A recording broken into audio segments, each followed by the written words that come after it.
U.S. Attorney Erik Siebert announced Friday that he will be stepping down from his post in the Eastern District of Virginia, according to a person familiar with the matter.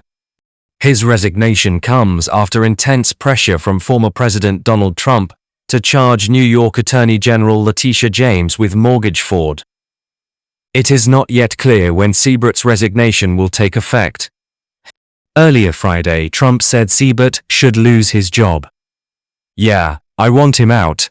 Yeah," Trump said when asked about firing Siebert, adding that he objected to Virginia's 2 Democratic senators approving him as part of a Senate custom. "When I learned that they voted for him, I said, I don't really want him." 2 sources familiar with the situation said that Trump had intended to fire Siebert.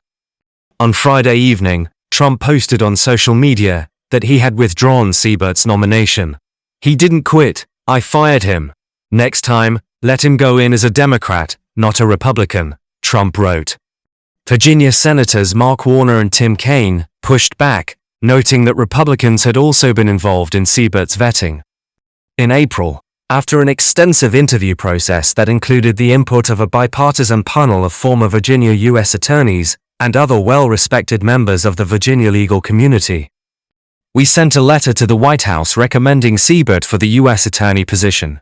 In May, the White House formally nominated him, Warner and Kaine said in a joint statement.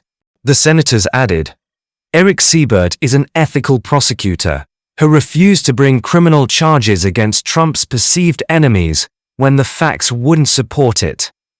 The Eastern District of Virginia handles significant cases essential to our national security, and, like any court in America, should focus on justice instead of a thin-skinned president's vendettas." Trump has repeatedly targeted James, who successfully won a business fraud case against him and his company. Multiple sources told CNN that Trump privately expressed frustration with James months into his presidency. CNN has also reported that Justice Department prosecutors in Virginia determined they did not have sufficient evidence to indict James.